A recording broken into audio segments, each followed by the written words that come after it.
economy.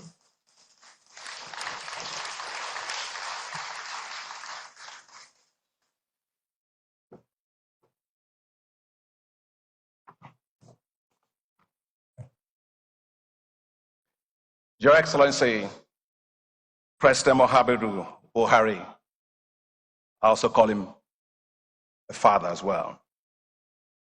Your Excellency, the President-elect, Bola Ahmed Tinubu, Your Excellency, the Vice President-elect, their brother, Excellency Shettima, Your Excellency, President Uhuru Kenyatta, he and I have known each other forever, former President of the Republic of Kenya, the Secretary of the Government of the Federation, their brother, Boss Mustafa, and thank you for all you did to get me here. I finished the annual meetings of the African Development Bank, Mr. President, yesterday at about midnight, and I had to get on the flight to be here this morning. That's why I came in late here. Thank you very much, Secretary. Excellencies, governors, Your Eminence, Your Royal Highnesses, distinguished ladies and gentlemen, friends of Nigeria, beloved Nigerians. I wish to start by thanking you, Mr. President, for inviting me to the ceremonies for the swearing in of the incoming president, His Excellency Bola Ahmed Tinubu. I would like to congratulate you, Mr. President, for this achievement of the 7th democratic transition of our beloved country. I would like to congratulate the incoming president and also the incoming vice president. I wish to thank the Secretary of the Government of the Federation, Boss Mustafa, the chairman and members of the Presidential Transition Council for inviting me to speak at this inauguration lecture for the incoming president of Nigeria. It is such a great honor to share my views and perspectives after the wonderful speech that has been given by my very dear friend and brother, His Excellency President Uhuru Kenyatta, as our nation gets ready to have a passing of the baton between His Excellency President Muhammadu Buhari and the incoming president, His Excellency Asiwaju Ahmed Bola Tinubu. It is your turn.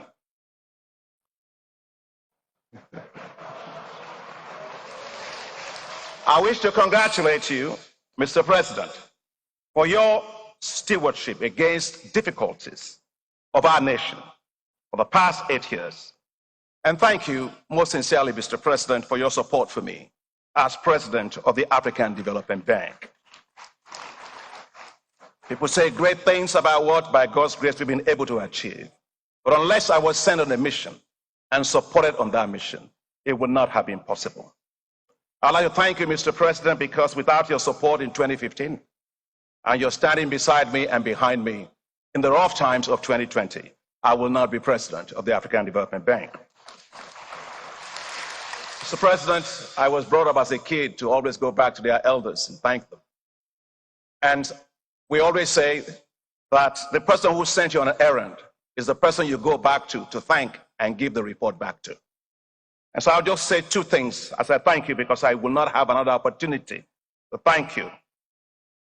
The African Development Bank, Mr. President, was ranked this year as the most transparent financial institution in the world. And last year, Your Excellency, Mr. President, the African Development Bank was ranked as the best multilateral financial institution in the world. And so as you take leave as President, please accept my deepest gratitude, because without your support, I wouldn't have been there. And I want to thank you so much that you can take pride in these achievements as you go. And my dear brother, Bishop Kuka, was talking about Nigerian. I am proudly Nigerian. I will live as a Nigerian. I'll die as a Nigerian. And I'll ask God for permission on Resurrection Day, if I might just hold a green, white, green flag in my hand, and that would be great. I would like to congratulate the incoming president, His Excellency Bola Ahmed Tinubu, GCFR, who will take over the mantle of leadership from Nigeria, from you. I'm delighted that my very dear friend, President Uhuru Kenyatta, the former president of Kenya, was invited to deliver the inauguration lecture. He is a great leader, not only in Kenya, a great leader for Africa. And I'm sure you must be wondering, there are actually two Kenyans that are actually here on this panel. Well, I lived in Kenya for many, many years, 10 years in Kenya. And I remember one day, President Goodluck Jonathan took me on a mission to Kenya, and we went to see President Uhuru Kenyatta. And as the two presidents were introducing members of their delegations, President Jonathan said to President Uhuru Kenyatta, "Here is Dr. Adesina, Minister of Agriculture," to which President Kenyatta responded, "Yes, Adesina is the Kenyan on loan to Nigeria." We all laughed. Thank you, Mr. President Kenyatta, for what an incredibly powerful speech you gave us today. Very, very insightful. Your Excellencies, the election of a new president always elicits hope. Nigeria will be looking to you as President Tinubu and Vice President Shettima on your first day in office with hope. Hope that you will assure security, peace, and stability. Hope that you will heal and unite a fractious nation. Hope that you will rise above party lines and forge a compelling force to move the nation forward with inclusiveness, fairness, equity, and justice. Hope that you will dramatically improve the economy, which is what I'm going to talk about today. And hope that you will spark a new wave of prosperity. And hope must be brought to the present, as hope deferred makes the heart grow weary. Your Excellencies, the starting point must be macroeconomic and fiscal stability. Unless the economy is revived and the fiscal challenges addressed boldly, the resources to develop will not be there. No bird can fly if its wings are tied. Nigeria currently faces huge fiscal deficits, estimated at 6% of the GDP. This has been due to several challenges, including low receipts to dwindling revenues from export of crude oil, vandalism of pipelines, and illegal bunkering of crude oil. According to Nigeria's Debt Management Office, Nigeria now spends 96% of its revenue servicing debt, with the debt-to-revenue ratio rising from 83.2% in 2021 to 96.3% by 2022. Some will argue that the debt-to-GDP ratio at 34% is still low compared to other countries in Africa, and that is absolutely correct. But no one pays their debt using GDP. Debt is paid using revenue, and Nigeria's revenues have been declining. Nigeria earns revenue today to service debt and not to grow.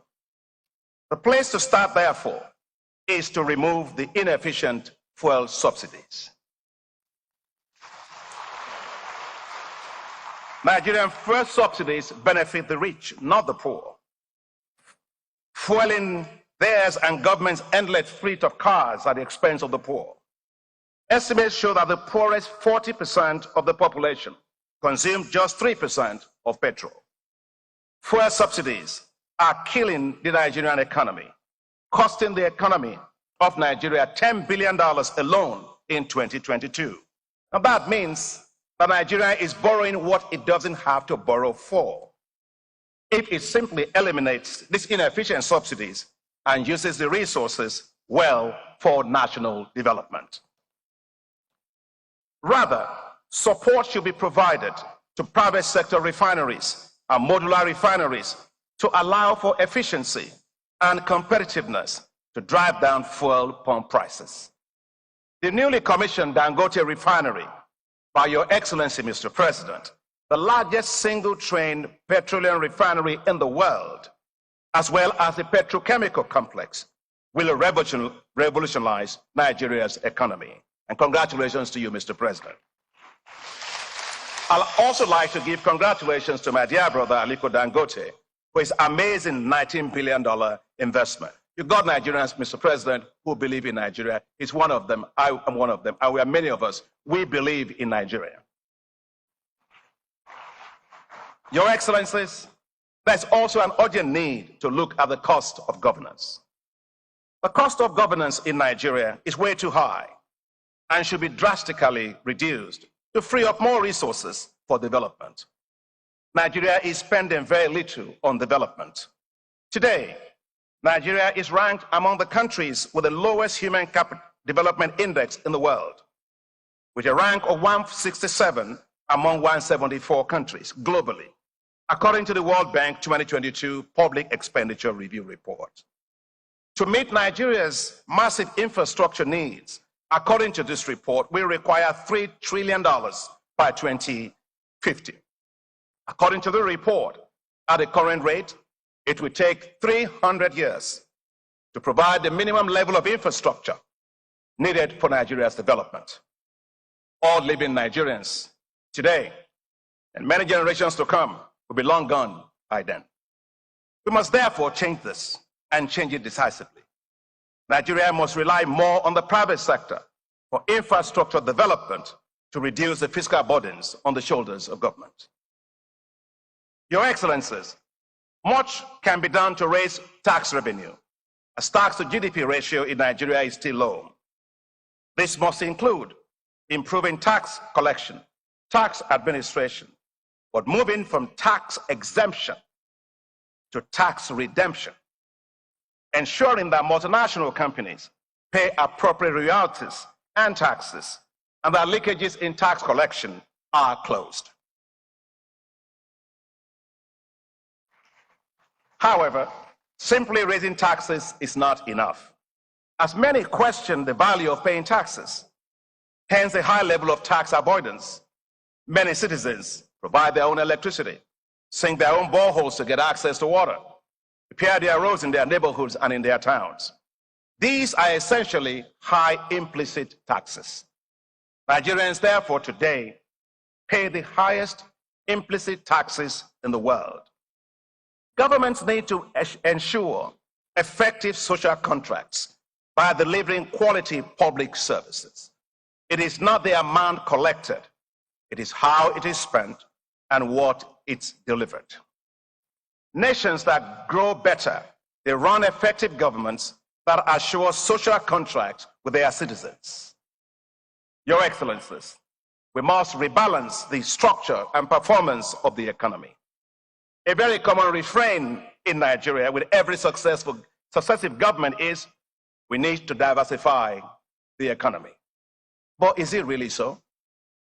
The economy of Nigeria is one of the most diversified in Africa, with the oil sector accounting for only 15% of the GDP, and 85% is accounted for by other sectors. Nigeria's challenge is not diversification. Nigeria's challenge is revenue concentration. And that is because the oil sector accounts for 75.4% of export revenue and 50% of all government revenue. The solution, therefore, is to unlock the bottlenecks that are hampering the 85% of the economy. These include low productivity, very poor infrastructure and logistics, despite gains being made, epileptic power supply, inadequate access to finance for small and medium-sized enterprises. Nigeria must also shift away from just relying on import substitution to export-focused industrialization. No team in soccer can ever win by playing defense. Every team that wins in soccer, they win by playing offense. When you do export-led industrialization, that's offense. That's how economics will grow, and that's how we will thrive.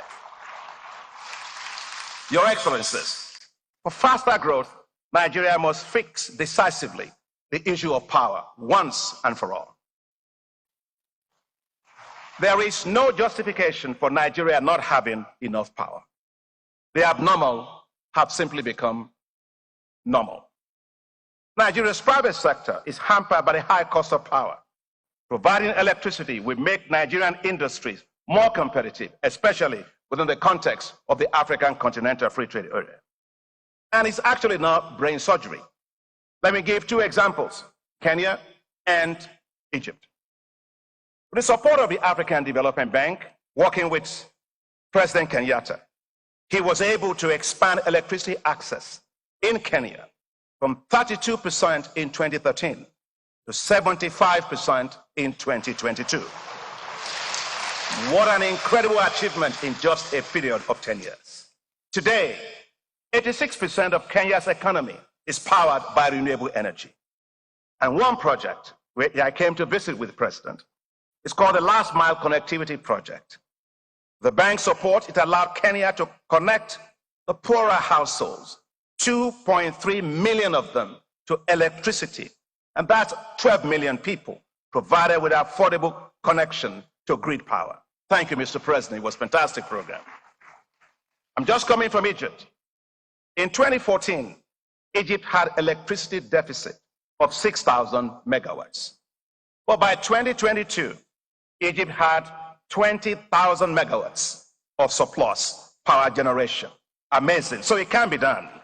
I'd like to commend the federal government under the leadership of the president for the tireless efforts being made in this area, with recent commissioning of several power projects across the country and with so much private sector. But still much needs to be done. Nigeria should invest massively in renewable energy, especially solar. God loves Nigeria because solar, we got sun all the time in Nigeria. And that's why the African Development Bank is implementing $25 billion in what we call Desert to Power program to provide electricity for 250 million people all across 11 countries, including all the Sahel and including all of northern Nigeria. Your Excellencies, for inclusive development, which my dear sister Amina Mohammed just spoke about, Nigeria must completely revive its rural areas. Nigeria's rural areas are forgotten and have become zones of economic misery. To revive and transform these rural economies, we must make agriculture their main source of income, a business and a wealth-creating sector. To be clear, agriculture is not a development activity. It is not a development sector. Agriculture is a business. The development of special agro-industrial processing zones will transform agriculture in Nigeria, add value for agricultural value chains, and attract private sector food and agriculture businesses into these rural areas. Special agro-industrial processing zones will help to turn the rural areas into new zones of economic prosperity and create millions of jobs. The African Development Bank, with your support, Mr. President, the Islamic Development Bank, and the International Fund for Agricultural Development are currently supporting Nigeria to implement a $518 million special agro-industrial processing zone program in 7 states of the country. And we've received, and the FCT, already we have requests from 19 states to have that done. We are ready, Mr. President and incoming Mr. Vice President and incoming President. We are fully ready to help you to expand this into every single state in Nigeria. And we are equally ready to help to revamp agricultural lending institutions to help modernize food and agriculture sector. Your Excellencies, the best asset of Nigeria is not its natural resources. Nigeria's best asset is its human capital. We must therefore invest heavily in human capital to build up Nigeria's skills that we need to be globally competitive in a rapidly digitized global economy.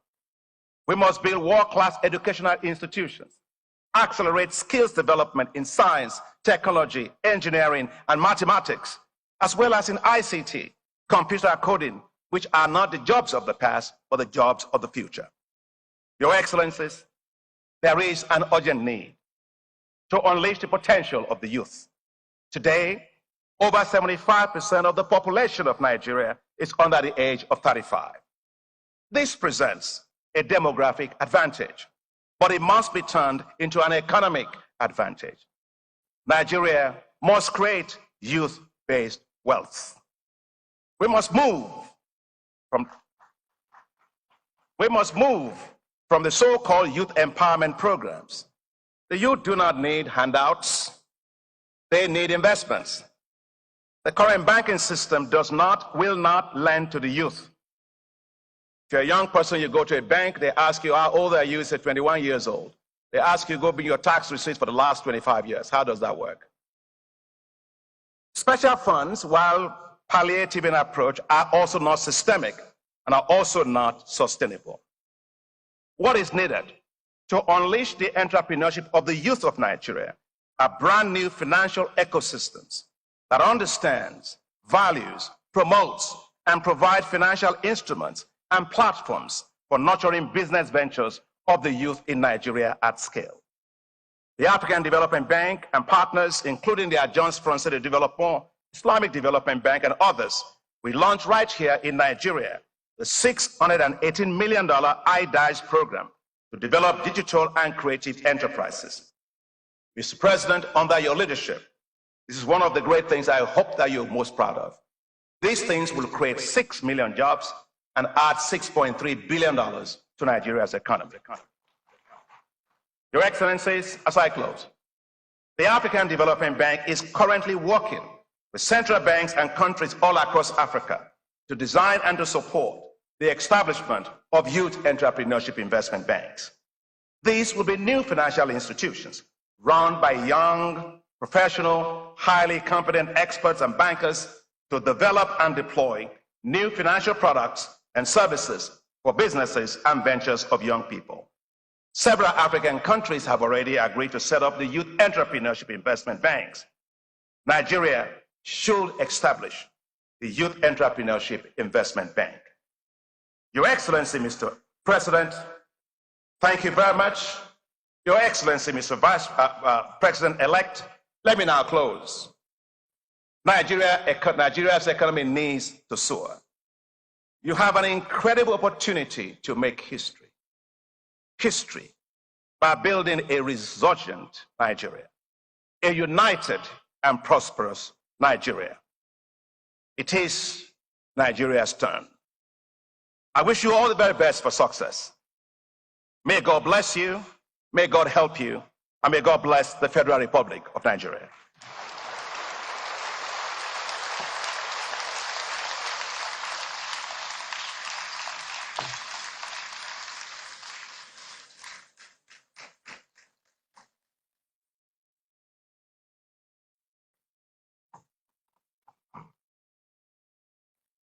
Dr. Akinwumi Adesina, President, African Development Bank, speaking on strengthening the Nigerian economy.